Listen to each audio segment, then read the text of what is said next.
What can you say about Kobe Bryant? The player, the father, the husband, the entrepreneur. Not enough words can describe what Kobe Bryant meant to the NBA. Not enough words can say what he meant to fans. Not enough words can say what he meant to his family. Today we sit here and we discuss the life and the legacy of Kobe Bryant. But before we do that, I'd like to send my sincere condolences to the families of those who are on the helicopter along with Kobe Bryant and his daughter Gianna. Gentlemen, I thank you for joining me for this special segment. And what were your first initial thoughts when you heard the news on January 26th? Well, I was at work and I was dealing with a customer and I didn't have my phone on me. So then I get my phone and people are spamming the group chats, did you check the news? Did you check the news? And then they said, oh, Kobe passed away. And, I was like, you can't joke about something like that. So I just kept on saying, this can't be real. Breaking news in caps, Kobe Bryant passes away at age 41. And I didn't think it was true because today we live in an era where hackers are taking care of social media accounts and stuff. So I just thought it was a big nightmare. Doing my normal routine at work, and I turned around and my phone, all the notifications were going off on my phone, and I'm like, what's going on? And nobody's saying what's happening. Everybody, the initial report was just like, oh my God, I can't believe this happened. So obviously I hit the link and it's just like TMZ, ABC News, Andrew Wojnarowski, just news. And it's like, I literally broke down crying. I had to go to the bath. I had to leave, go to the bath. I broke down crying. My friend calls me, bro, check your phone. Kobe just died. Just like, what? I stopped lying. And then I hung up the phone and I Googled it. And then when I saw it, it said, Kobe Bryant killed in a car crash. Not car crash, excuse me, helicopter crash.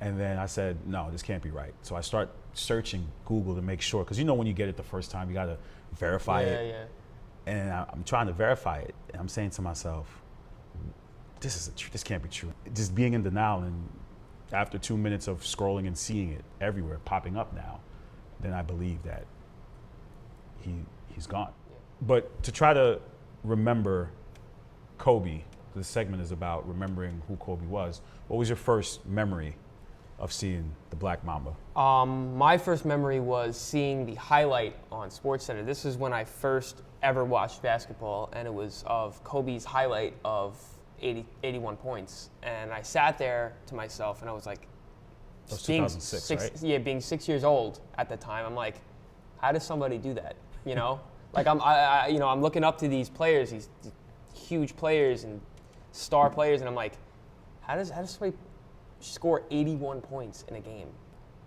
Growing up in the 2000s, Kobe was it.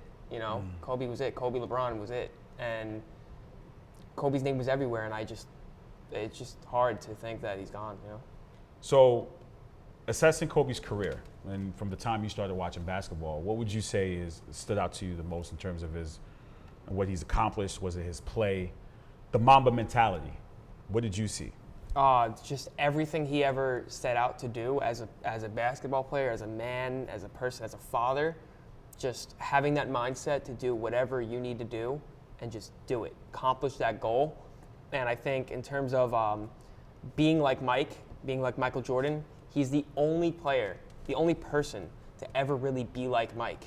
And you hear the slogan all the time, but Kobe Bryant is the only player to ever really have that mindset and be like Mike, because he set out a goal, and he's the closest thing we've ever seen to Michael Jordan in terms of play style, in terms of play, just everything, the mindset, the trash talk, everything. And it's just sad to see that, somebody who had that mindset as a person, as a father, as a human being in general, as a competitor, and he's just an overall great person. There's no secret that I'm a Celtics fan, so I can't sit here and say that I rooted for him, and I rooted against him because he was so good. Anytime Kobe would play the Celtics, I'd say to myself, here we go again. Here we go again. I'm like, please, step on his toe, something, right? Get him out this game. Because double team him. Double team, triple team, I don't care what you have to do, because I knew that Mamba mentality was coming into Boston, and you were fearful of what he was going to do. Was he going to have a Kobe night where he goes and scores 60 points on you? Was he going to have a 45-point night? You know, what was he going to do? I cannot deny that the 2008 finals was that defining moment because the Celtics played the Lakers in the finals. The Celtics won that year. So, and I'm like, we got one on Kobe. All right, great. That's fine. We rebuilt the rivalry between the Boston Celtics and the Los Angeles Lakers. And I remember when he walked out, you could tell he was determined to come back. Determined to come back, right? But you can't predict history. So the Celtics defeat the Lakers, and like we got one on Kobe. 2009, the Celtics end up not making it to the finals. Kevin Garnett gets hurt; they don't make it. But Kobe comes back and wins it. And like, wow, Kobe comes back, he wins the 2009 finals.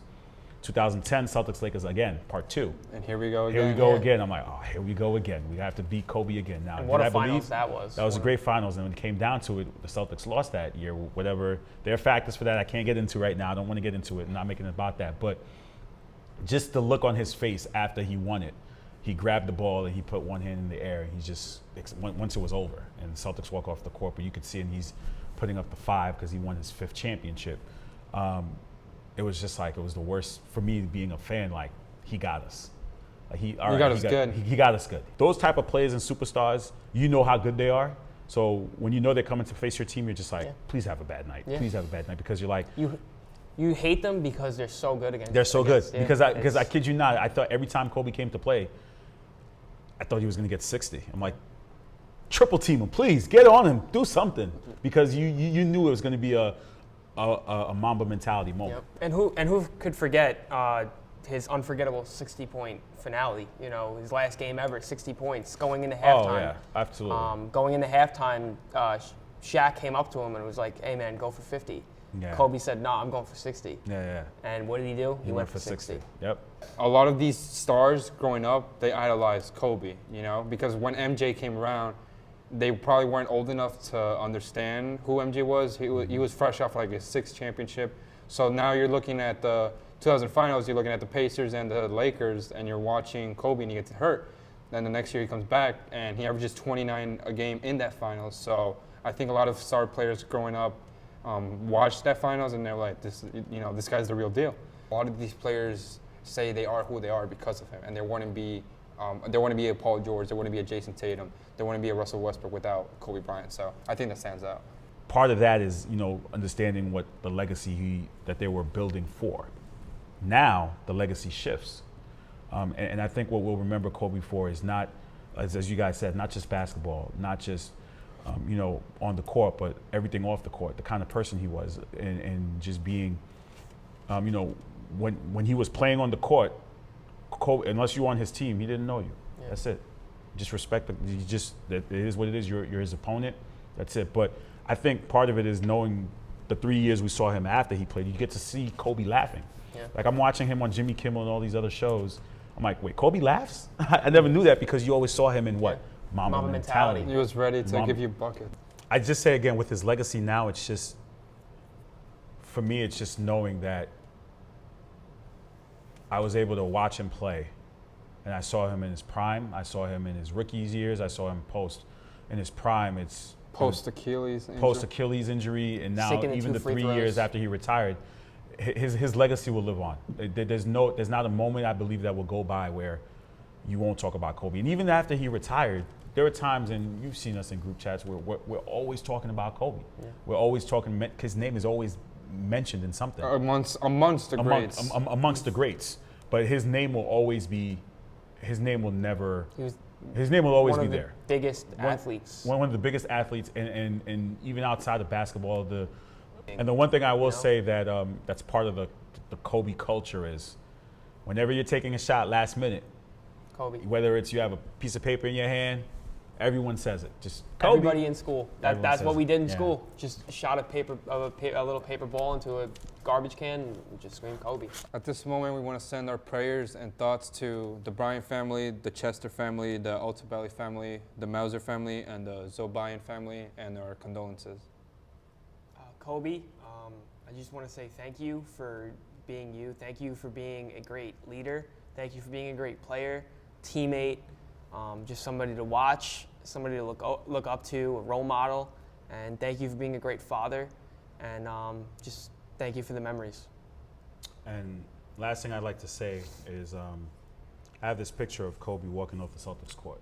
And one of my Celtic group members posted it, and it just shows like what I guess he meant to me. And I'll always remember this picture of Kobe on our court, whatever he was doing. So in honor of Kobe, this is for you. And I'll always have this framed hanging in my office. Just put this right here. And in honor of Kobe, we'd like to take a 24-second moment of silence.